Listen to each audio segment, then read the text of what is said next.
Hello दोस्तों, कैसे हैं आप सब। आशा करता हूँ बहुत अच्छे होंगे। तो स्वागत है आपका आपके इस यूट्यूब चैनल पर जिसका नाम है Madan Chaudhary concept logic and tricks. तो दोस्तों, आज की जो वीडियो है आपके लिए बहुत ही हेल्पफुल साबित होने वाली है। तो कृपया करके वीडियो के अंत तक बने रहिए और एक वीडियो के द्वारा अनेक लाभ प्राप्त कीजिए। ठीक है दोस्तों, आपको बहुत ही मज़ा आएगा यदि आप वीडियो के अंत तक बने रहेंगे और आपको अन्य कहीं भटकने की आवश्यकता नहीं होगी। इसी वीडियो में आपको बहुत सारी चीज़ें सीखने को मिलेंगी। तो आइए शुरू करते हैं अपनी इस वीडियो को। देखिए, हमसे अक्सर अक्षांश रेखा और देशांतर रेखा में अंतर पूछा जाता है। ठीक है दोस्तों, तो सबसे पहले हम इस अंतर को क्लियर करने के लिए सबसे पहले चित्र को देखते हैं। ठीक है दोस्तों, तो आइए देखिए इस चित्र में क्या है दोस्तों। जितनी भी ये रेखाएं खड़ी है ना, ये ऐसे इस तरह से खड़ी हैं। ऐसे ये जो रेखा खड़ी हैं, इन सबको क्या बोला जाता है? इन सबको देशांतर बोला जाता है दोस्तों, है ना। मैंने अपनी पिछली वीडियो में आपको इनके बारे में बहुत अच्छी तरह से समझाया था। इस तरह से इनको देशांतर बोला जाता है। ये रेखा जो खड़ी है ना, इस तरह से जो खरबूजे के अंदर होती हैं, इस तरह से रेखा जो होती हैं, उन सब रेखाओं को देशांतर रेखा बोला जाता है। ठीक है दोस्तों, और जो रेखा ये पड़ी हुई है ना, ये वाली इस तरह से जो पड़ी हुई है ये रेखा, ये वाली, इनको अक्षांश रेखाएं बोला जाता है। ठीक है दोस्तों, ठीक है ना, इन्हें अक्षांश बोला जाता है। और इसको जो खड़ी रेखा है इसको देशांतर बोला जाता है। यदि आप इंग्लिश में देखना चाहें तो देखिए, जो रेखा इस तरह से ये लेटी हुई है ना, इस तरह से लेटी हुई, तो इनको बोला जाता है लेटीट्यूड। ठीक है दोस्तों, इंग्लिश का थोड़ा शब्द आसान है क्योंकि इसमें है ना थोड़ी बातें क्लियर हो जाती हैं। जो रेखा लेटी हुई है उसे लेटीट्यूड बोला जाता है। ठीक है दोस्तों, देखिए अब जो रेखा खड़ी हुई है ना इस तरह से, ऐसे ये वाली रेखा जो है, ये वाली, है ना, इसको इंग्लिश में बोला जाता है लॉन्गिट्यूड, है ना। लॉन्ग मतलब लंबा होता है ना, है ना, लॉन्ग मतलब लंबा, ऐसे इस तरह से लंबा कोई चीज़, लॉन्गिट्यूड इसको बोला जाता है। ठीक है दोस्तों, तो आई होप आपको इतनी बात समझ में आ गई होगी। अब देखिए, मैं इसको थोड़ा मिटा देता हूँ, एक मिनट देखिए इधर। यदि आप इस चित्र को सही से देखें तो उसमें क्या होता है दोस्तों, इस चित्र में हमें साफ साफ दिख रहा है कि देखो, पहले तो अंतर का मतलब समझ जाइए कि समान अंतर का मतलब क्या होता है। यानी कि समान अंतर, यदि दो चीज़ें हमेशा समान अंतर पर रहें तो उसे समान अंतर बोला जाता है। ठीक है दोस्तों, तो देखिए इस चित्र में देखिए, ये जो रेखा है इस तरह से, है ना, ये वाली बड़ी रेखा है ना, क्या बोलते हैं इसको? इसको अक्षांश बोलते हैं।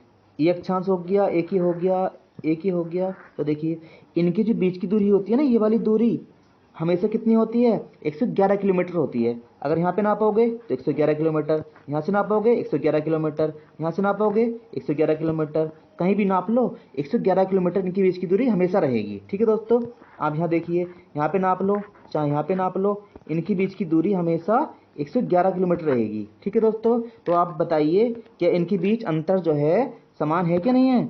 111 किलोमीटर का अंतर है ना, साफ साफ दिख रहा होगा। अब यहाँ देख लो, चाहे यहाँ तक की दूरी कितनी रहेगी? 111 किलोमीटर, यहाँ तक की 111 किलोमीटर, है ना। यानी कि इस रेखा और इस रेखा के बीच की दूरी कहीं भी देख लो, पूरी पृथ्वी के गोल गोल पीछे जाके ना, वहाँ भी देख लो, हमेशा 111 किलोमीटर रहेगी। ठीक है दोस्तों, तो इससे हमें क्या पता चलता है? इससे हमें ये पता चलता है कि जो, है ना, अक्षांश होते हैं वो समांतर रेखाएं होती हैं, क्योंकि इनके बीच की दूरी हमेशा कैसी है? समान अंतर पर है। ठीक है दोस्तों, तो ये रेखाएं समान अंतर पर होती हैं। अब देखिए, अब ये जो खड़ी रेखा है ना, इस पर गौर कीजिए। जो खड़ी रेखा है ना, इस पर ध्यान दीजिए। अब यहाँ देखो, क्या यहाँ पर आपको लग रहा है कि यहाँ पर सबसे ज़्यादा दूरी ज़्यादा लग रही है ना? सबसे ज़्यादा जो बीच में है सबसे ज़्यादा लग रही है, फिर कम हो गई, फिर और कम, फिर और कम, फिर और कम, फिर और कम, फिर और कम, ध्रुव हो जाएगा, शून्य हो गई। तो क्या इसमें बताइए अंतर समान है क्या? इसमें ही नहीं, आप किसी में भी देख लीजिए, किसी में भी। ठीक है दोस्तों, अंतर समान है क्या? अंतर समान ही नहीं है, क्योंकि ध्रुवों पर जो है इनकी बीच की दूरी शून्य है और भूमध्य रेखा पर सबसे ज़्यादा रेखा दूरी है इनकी। ठीक है दोस्तों, तो इसका मतलब क्या हो गया कि ये रेखाएं यानी देशांतर रेखाओं के बीच की दूरी समान नहीं होती है ना, कहीं पे ज़्यादा कहीं पे कम होती है। ठीक है, और भूमध्य रेखा पर सबसे अधिक कितनी होती है? 111, है ना, 0.3 किलोमीटर। ठीक है दोस्तों, इसको कैसे याद कर पाएंगे? देखो, एक को 3 बार लिखा और 3 यहाँ लिख दिया। ठीक है, तो देखिए, जो भूमध्य रेखा है ना, उस पर सबसे ज़्यादा दूरी होती है किसकी? देशांतरों के बीच की दूरी, फिर कम होती जाती है, कम होती जाती है, कम होती जाती है, कम होती जाती है, कम होती जाती है, और ध्रुवों पर सबसे कम होती है। कितनी होती है? शून्य। ठीक है दोस्तों, आई होप आपको इतनी बात समझ में आ गई होगी। ठीक है, यदि आपको भी ये वाली बात समझ में आ गई होगी तो हम अगले, है ना, चित्र पे चलते हैं। देखिए दोस्तों, अब यहाँ पर जो अंतर है बताया गया, देखो ये रेखाएं समांतर नहीं होती हैं, है ना, ये रेखाएं क्या नहीं होती हैं, समांतर नहीं होती हैं। तो हमने अभी देखा है बिल्कुल कि, है ना, अक्षांश रेखा समांतर, सॉरी ये वाली रेखाएं, एक मिनट रुकिए, मेरा पेन नहीं चल पा रहा है, एक मिनट रुकिए। देखिए देशांतर रेखाएं समांतर नहीं होती हैं, ठीक है दोस्तों, क्या नहीं होती हैं, देशांतर रेखाएं समांतर नहीं होती हैं, ठीक है दोस्तों। तो देखिए ये रेखाएं समांतर नहीं होती हैं, ठीक है दोस्तों, क्या नहीं होती हैं, ये रेखाएं समांतर नहीं होती हैं, है ना। अभी देखा था हमने कि ये देखो यहाँ से यहाँ पर तो ध्रुवों पर दूरी सबसे कम होती है, शून्य होती है, और भूमध्य रेखा पर सबसे ज़्यादा होती है, यानी इनके बीच अंतर कभी भी समान नहीं रहता है, ठीक है। और ये रेखा समांतर होती है ना, इनके बीच की दूरी हमेशा 111 किलोमीटर बनी रहती है, ठीक है। ये रेखाएं, ये वाली जो रेखा होती हैं देशांतर रेखाएं, यदि एक ध्रुव से, उत्तरी ध्रुव से दक्षिण ध्रुव को मिला दो तो ये रेखाएं प्राप्त हो जाती हैं, यानी कि ध्रुवों से ध्रुवों को मिलाने पर ये रेखाएं प्राप्त हो जाती हैं, ठीक है दोस्तों। अभी देखिए इन रेखाओं को पूरब से पश्चिम की ओर खींचा जाता है और ये पूरी तरह से पूरा वृत्त बनाती हैं दोस्तों, ठीक है, ये पूर्ण वृत्त बनाती हैं, ठीक है। और इनके बीच की दूरी हमेशा कितनी रहती है, 111 किलोमीटर, कहीं भी नाप लोगे इनकी बीच की दूरी 111 किलोमीटर रहती है, किन्हीं भी दो के बीच की, है ना। इस तरह से बहुत सारी होती हैं, कुल मिला के 181 रेखाएं ये वाली होती हैं, ठीक है दोस्तों। और ये वाली रेखा 360 होती हैं, ठीक है, मैंने आपको पिछली वीडियो में बताया था। अब देखिए, है ना, 111 किलोमीटर दूरी होगी इनकी, और यहाँ देखिए इनकी दूरी निश्चित नहीं होती है, और हाँ इनके बीच से ना एक एक डिग्री के बीच पे ये खींची जाती हैं, जैसे 1 डिग्री पे खींच दिया, फिर 2 डिग्री पे, फिर 3 डिग्री पे, फिर 4 डिग्री पे, यानी कि 1 डिग्री के अंतर से इन रेखाओं को खींचा जाता है, ठीक है दोस्तों। तो एक रेखा से, यानी कि एक देशांतर से दूसरे देशांतर के बीच का जो समय होता है वो 4 मिनट का समय होता है, यानी कि जब ये, है ना, एक जब ये घूमती है ना पृथ्वी, तो एक देशांतर से दूसरे देशांतर तक जाने में हमें 4 मिनट का समय लगता है, ठीक है। इस वाली बात को आपको ध्यान रखेंगे, इससे बड़े बड़े सवाल आसानी से हल हो जाएंगे। तो आइए अपन चलते हैं अगले चित्र पर। देखिए जो हमारी, है ना, ये रेखा जो है ना दोस्तों, देखिए ये वाली जो रेखा थी, है ना, बड़ी रेखा जो थी ना, ऐसे हमने खींची थी इस तरह से, बहुत सारी रेखा थी, यानी कि 181 रेखाएं थी, उनमें से हमारी 4-5 रेखाएं महत्वपूर्ण होती हैं, ठीक है दोस्तों। यहाँ पर बन रहा था उत्तरी ध्रुव और यहाँ पर बन रहा था दक्षिणी ध्रुव, ठीक है दोस्तों। तो देखिए ये जो हमारी कर्क रेखा है, ये वाली, ये जो कर्क रेखा है, ठीक है दोस्तों, ये जो कर्क रेखा है ना, ये 23.5 डिग्री कहाँ पर है ना, ऊपर की ओर है, यानी कि उत्तर की ओर है, तो इसे बोलते हैं कर्क रेखा। और जो मकर रेखा है, ये 23.5 डिग्री कहाँ पर है, दक्षिण की ओर है ना, तो इसे बोलते हैं मकर रेखा, ठीक है दोस्तों। तो देखिए अब जो ये भूमध्य रेखा है, और ये एक मिनट रुकिए, मैं अपना पेन का कलर चेंज कर लूँ, दिख नहीं पा रहा होगा आपको, ये देखिए ये जो हमारी भूमध्य रेखा है ये वाली, है ना, और जो कर्क रेखा मकर रेखा, इनके बीच में ना हमेशा सूरज की किरणें लंबवत पड़ती हैं दोस्तों, ठीक है, सूरज हमेशा इनके बीच में ही घूमता रहता है, यानी कि सूरज की किरणें जो पड़ती हैं ना, कभी यहाँ पहुँच जाती हैं तो कभी यहाँ, तो कभी यहाँ, और भूमध्य रेखा पे हमेशा पड़ती रहती हैं। तो ये क्षेत्र ऐसा है कि सूरज की किरणें यहाँ पर बहुत ज़्यादा पड़ती हैं, इस कारण से यहाँ पर क्या रहती है, गर्मी रहती है, गर्मी मतलब ऊष्मा रहती है, ठीक है दोस्तों। तो ये ना जैसे हम पेटी बांधते हैं, कमर बंद होता है, कमर बंद, है ना, पेटी जो बांधते हैं कमर बंद, है ना, तो उसी तरह से ये भी क्या होता है, एक बंद है ना, पीछे से घूम कर, इधर से पीछे से घूम के ऐसे वापस आ रहा होगा, ठीक है दोस्तों। ये वाला जो बंद बन रहा है ना, ये तो यहाँ पर ऊष्मा ज़्यादा होती है, तो इसे बोलते हैं उष्णकटिबंधीय क्षेत्र, क्योंकि यहाँ पर ऊष्मा बहुत ज़्यादा होती है। अब यहाँ गर्मी होती है तो वर्षा पड़ेगी, क्योंकि पानी भाप बन के उड़ जाएगा और वर्षा होगी। जब वर्षा होगी तो यहाँ पर पेड़ पौधे, बहुत सारे तरह के पेड़ पौधे होंगे, जब पेड़ पौधे होंगे तो वहाँ जीव जंतु भी होंगे। तो यहाँ पर क्या होता है दोस्तों, यहाँ पर बहुत ज़्यादा जीव विविधता, जैव विविधता पाई जाती है, यानी कि विभिन्न प्रकार के अनेक वैरायटी वाले जीव जंतु, पेड़ पौधे यहाँ पर पाए जाते हैं। तो सबसे अधिक जैव विविधता यहीं पर पाई जाती है, ठीक है दोस्तों। आपसे पूछे तो आप बता देना, ताप भी जब सबसे ज़्यादा होगा, पेड़ पौधे सबसे ज़्यादा होंगे, जैव विविधता सबसे ज़्यादा होगी, वर्षा भी सबसे ज़्यादा यहीं पर ही होगी, ठीक है दोस्तों। अब देखिए अब क्या होता है दोस्तों, यदि हम इस रेखा से ऊपर को जाएं, है ना, यहाँ पर हम 66.5 का ना, यहाँ पर ऊपर जाके ये 66.5 का एक क्या कर लें, एक रेखा खींच लें। कौन सी रेखा, है ना, इसको बोलते हैं उत्तरी, है ना, उत्तरी ध्रुव, ठीक है, ये वाला जो लास्ट वाला है उत्तरी ध्रुव। अब देखिए यहाँ पर 66.5 पे क्या कर लें एक रेखा, तो इसे ना आर्कटिक रेखा बोला जाता है दोस्तों, क्योंकि यहाँ पर आर्कटिक सागर है ना, महासागर है यहाँ पर, तो इसे आर्कटिक रेखा बोला जाता है 66.5 वाली। वैसे ज़्यादा काम की नहीं है, आप ध्यान रखेंगे तो अच्छी बात है, नहीं रखें तो कोई तभी काम चल जाएगा। मोस्टली हमें इन तीनों को याद रखना है, ठीक है दोस्तों। इसी तरह से 66.5 की रेखा हम यहाँ पे खींच रहे हैं, ठीक है, क्षैतिज रेखा जो है, ठीक है वाली दोस्तों। तो यहाँ पर जब खींचते हैं ना दोस्तों, यहाँ पर 66.5 पे यहाँ पर क्या होता है, अंटार्कटिका होता है, तो उसको बोलते हैं अंटार्कटिका व्रत, ठीक है दोस्तों। आई होप समझ गए होगे आप, है ना। यानी कि अंटार्कटिका रेखा इसको कहा जाता है। ठीक है दोस्तों, तो यहाँ पर गौर कीजिए आप। देखिए ये वाला जो हिस्सा है ना, ये वाला क्षेत्र जो है ना, ये जो भूरा भूरा सा क्षेत्र है, ये वाला, ये क्षेत्र इस तरह का है। यहाँ पर ना तो ज़्यादा गर्मी पड़ती है और ना ही ज़्यादा यहाँ पर सर्दी पड़ती है, यानी कि दोनों ही यहाँ पर मिले जुले रूप में पड़ते हैं। ठीक है दोस्तों, तो यहाँ पर शीत भी होती है और ऊष्मा भी होती है, तो इसको बोलते हैं शीतोष्ण, शीत प्लस उष्ण। यहाँ पर जो होता है ना दोस्तों, इस क्षेत्र को, और ऐसे यहाँ पे नीचे को भी है ना, यहाँ पर भी ये वाला क्षेत्र जो है, इसे बोला जाता है शीतोष्ण क्षेत्र।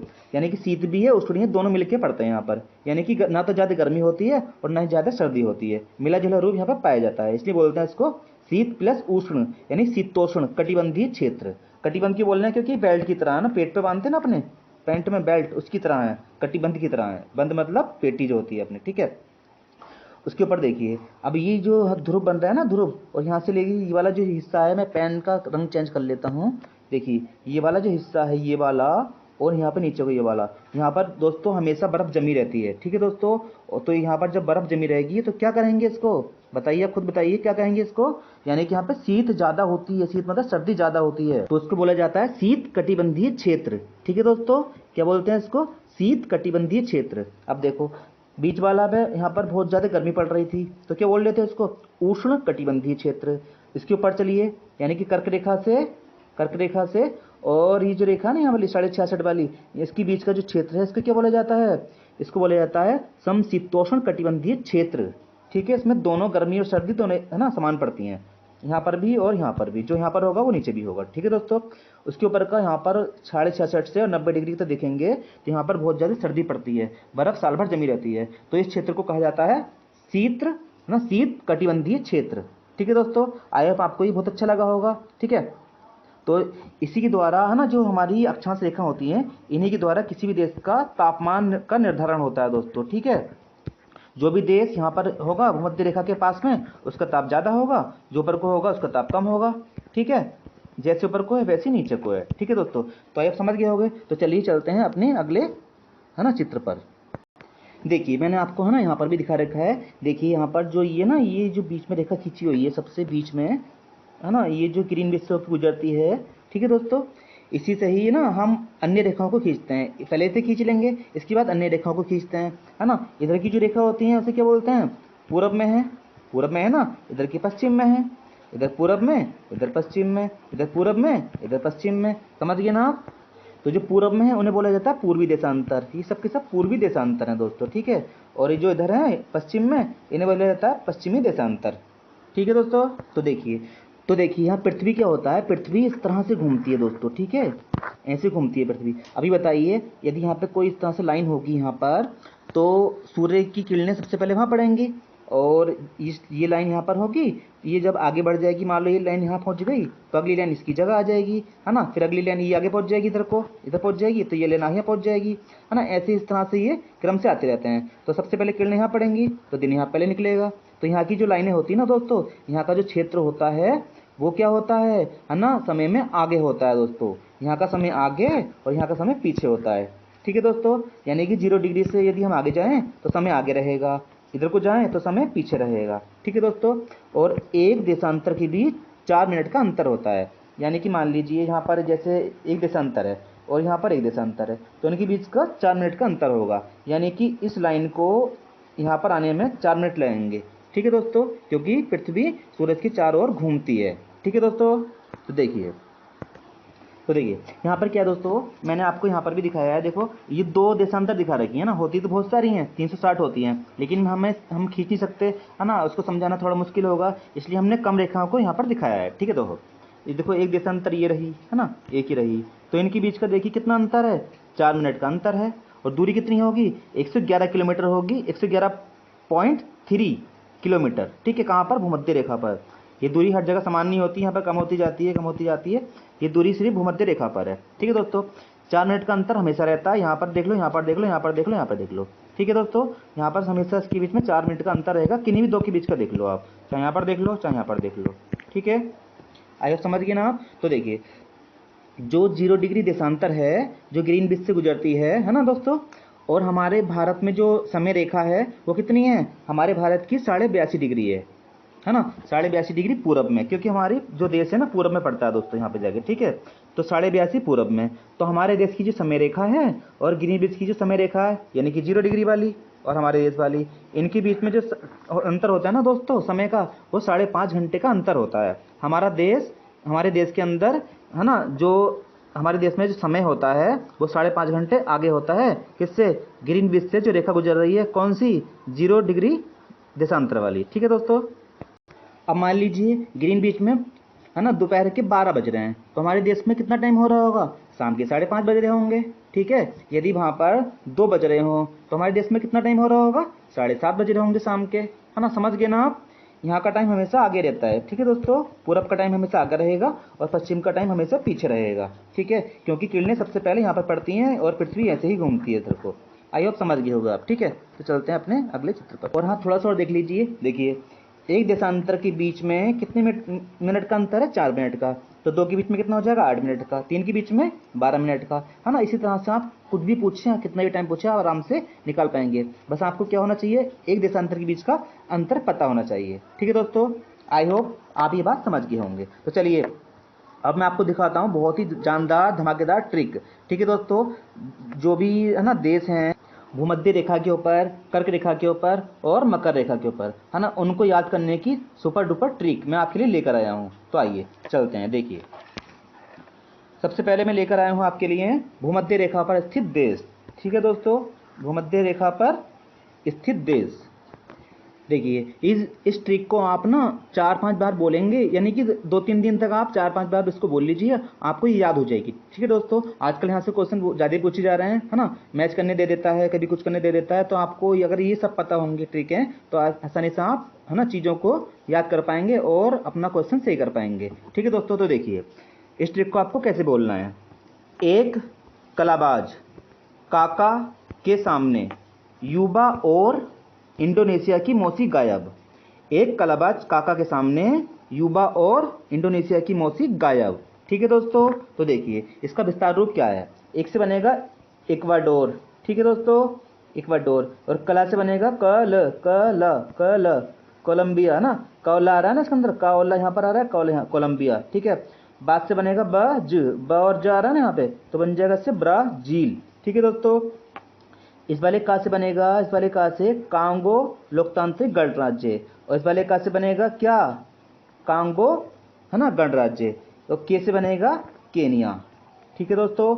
इतनी बात समझ गए होंगे आप। देखिए सामने, सामने से बनेगा साम आ रहा है ना, साम, इसमें भी साम आ रहा है, तो सामने सोमालिया। युवा से बन जाएगा युगांडा, ठीक है। और जो है साइलेंट है इसके अंदर, ये वाला साइलेंट है इसके अंदर, ठीक है। इंडोनेशिया से इंडोनेशिया, ठीक है दोस्तों। की से किरीबाती, की से किरीबाती। मौ से, है ना, मौसी, है ना, इसको मासी भी कर सकते हैं आप। एक कलाबाज काका के सामने युवा और इंडोनेशिया की मासी गायब, है ना, बहुत से लोग मासी बोलते हैं, बहुत से मौसी बोलते हैं, तो आप मासी बोल लेना इसको, मासी, है ना। तो देखिए माँ से मालदीव, ठीक है दोस्त। तो सी से साओ टॉम और प्रिंसिप, गगन से गायब, ठीक है दोस्तों। आई होप आपको ये समझ में आ गया होगा। एक कलाबाज काका के सामने युवा और इंडोनेशिया की मौसी गायब। आई होप आपको ये ट्रिक बहुत अच्छी पसंद आई होगी ना, बहुत अच्छी लगी होगी और पसंद आई होगी, ठीक है। तो चलते हैं अपनी अगली ट्रिक पर। देखिए मकर रेखा पर स्थित देश, ठीक है दोस्तों। इसको कैसे याद कर पाएंगे, देखिए मगर चील, है ना, पहले मगर बोलेंगे, मगर चील और बाज नामक प्रजाति में आपस में बहुत समानता है ना। आपने देखा भी होगा चील और बाज एक जैसे लगते हैं। मगर, है ना, मगर बोल रहे हैं ना, अगर मगर करते हैं ना ऐसे, मगर चील और बाज नामक प्रजाति में आपस में बहुत समानता है, ठीक है दोस्तों। तो मगर से बन जाएगा मकर रेखा, ठीक है। चीली चील, है ना, चिली चील, इस तरह से बन जाएगा। और से बन जाएगा और अर्जेंटीना, और इसके अंदर और आ रहा है, इसके अंदर हो रहा है अर्जेंटीना। बाज, बाज यहाँ पर है, बाज यहाँ पर है, ब्राजील, ठीक है दोस्तों। नाम, देखो नाम यहाँ पर आ रहा है, नाम यहाँ पर है, नामीबिया, ठीक है। पर ना, पर आ रहा है ना, तो प्राग्वे, ठीक है। में से मेडागास्कर। आपस, अस, आस होता है ना, अस, है ना, अ और स, अस, ऑस्ट्रेलिया, ठीक है दोस्तों। में से आ जाएगा मोजाम्बिक। बहुत से आ जाएगा बहुत बहुत, ये बहुत सबाना, है ना, बहुत बहुत बहुत सबाना, बहुत सबाना। तो देखिए इसकी तरह आ रहा है लगभग, है ना, बहुत सबाना। और समानता से साउथ अफ्रीका, ठीक है दोस्तों, आपको ये सारी सारी ट्रिकें याद हो गई होंगी। और यहाँ पर मैंने बताया था आपको मकर रेखा पर 10 देश स्थित हैं और 10 के देश मैंने आपको बता दिए, है ना। कैसे ट्रिक याद करवाई थी मैंने, मकर रेखा पर कितने देश हैं, मक्कार लोग दास बन के रहते हैं, मक्कार लोग औरों के दास बनते हैं। जो मेहनती लोग होते हैं किसी के दास नहीं बनते, वो हमेशा क्या करते हैं, मेहनत से कुछ ना कुछ राजा बन जाते हैं ना, और बड़े आदमी बन जाते हैं, पैसे वाले बन जाते हैं। और मक्कार जो करेगा वो दास बन के रह जाएगा। तो मकर रेखा पर 10 देश होते हैं। ठीक है, चलिए चलते हैं अपनी अगली ट्रिक पर।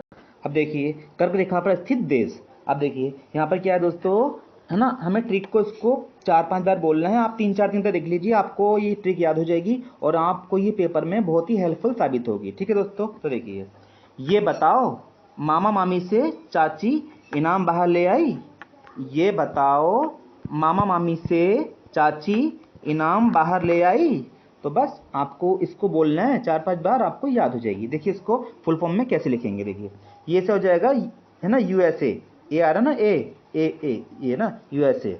बताओ, बा से बांग्लादेश, ठीक है, ता से ताइवान, ओ से ओमान, मा से माली, और इस वाले माँ से मारतोनिया, ठीक है, इस वाले माँ से मैक्सिको, मी से म्यांमार, ठीक है, से सऊदी अरब, चा से चाड, ची से चीन, ई से इंडिया, ना से नाइजर, मा से मोरक्को, बा से बहामास, ठीक है दोस्तों, बाहर से बहामास पूरे से है, ठीक है, ले से लीबिया, आ से अल्जीरिया, ई से इजिप्ट। ठीक है दोस्तों, आई होप आपको ये, है ना, याद हो गया होगा। आप याद नहीं होगा तो 2-4 बार बोलिए इसको, या वीडियो को 2-4 बार देखिए, जरूर याद हो जाएगा। ये बताओ मामा मामी से चाची इनाम बाहर ले आई। ये बताओ मामा मामी से चाची इनाम बाहर ले आई। ठीक है दोस्तों, तो चलिए चलते अपने अगली ट्रिक पर।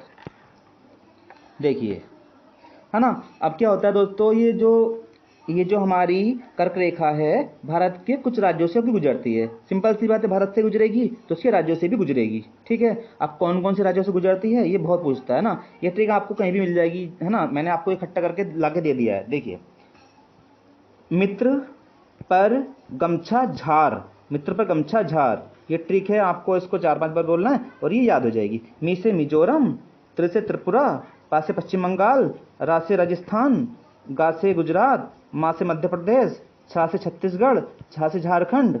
ठीक है, आई होप आपको ये याद हो गई। ठीक है, झार से झारखंड। ठीक है, चलिए अब देखिए, मैं आपके लिए एक ट्रिक और लेकर आया हूँ। देखिए, ये ट्रिक है दोस्तों, भारत की समय रेखा। कौन सी समय रेखा है, 82.5 डिग्री। ठीक है, कौन सी समय रेखा भारत की, पूछता भी है पेपर में कि बताइए भारत की समय रेखा कौन सी है, तो 82.5 डिग्री भारत की समय रेखा है। ठीक है दोस्तों, 82.5 पूर्वी देशांतर, ये भारत की समय रेखा है। ठीक है, अभी पूछता है किन किन राज्यों से होकर गुजरती है, तो बस आपको एक ट्रिक याद करनी है। देखिए, उत्तर के मध्य से छतरी उड़ी आंधी में, उत्तर के मध्य से छतरी उड़ी आंधी में, उत्तर के मध्य से छतरी उड़ी आंधी में। ठीक है दोस्तों, तो देखिए, उत्तर से बन जाएगा उत्तर प्रदेश, ठीक है, मध्य से बन जाएगा मध्य प्रदेश, ठीक है, छतरी से बन जाएगा छत्तीसगढ़, उड़ी से बन जाएगा उड़ीसा, और आंधी से बन जाएगा आंध्र प्रदेश। ठीक है, तो आई होप आपको ये भी ट्रिक याद हो गई होगी। ठीक है, आजकल देखिए ये वाला क्वेश्चन भी बहुत ज़्यादा पूछा जा रहा है ना। देखिए, मैंने थोड़ा बनाना भूल गया था इसको, तो मैंने यहाँ पे इसको लिख दिया है। देखिए, रेखाओं को 2 बार काटने वाली नदियाँ, ये बहुत पूछता है। ठीक है दोस्तों, जैसे मकर रेखा हो गई, कर्क रेखा हो गई, और है ना भूमध्य रेखा हो गई, इन रेखाओं को 2 बार कौन कौन सी नदियाँ काटती हैं। ठीक है, जैसे मान लो ये कर्क रेखा है ना, ऐसी नदी गई, इस तरह से काटा, फिर इसमें दोबारा काट दिया, इस तरह से कौन कौन सी नदियाँ जो 2 बार काटती हैं। तो देखिए, इसको ट्रिक कैसे याद करेंगे आप, माल कम बिका। ठीक है, चाहे ऐसे बोल सकते हैं, 2 बार मैंने नदी पार कर ली फिर भी माल कम बिका। ठीक है दोस्तों, 2 बार नदी पार कर ली हमने माल बेचने के लिए, फिर भी माल कम बिका, तो माल कम बिका, माल कम बिका।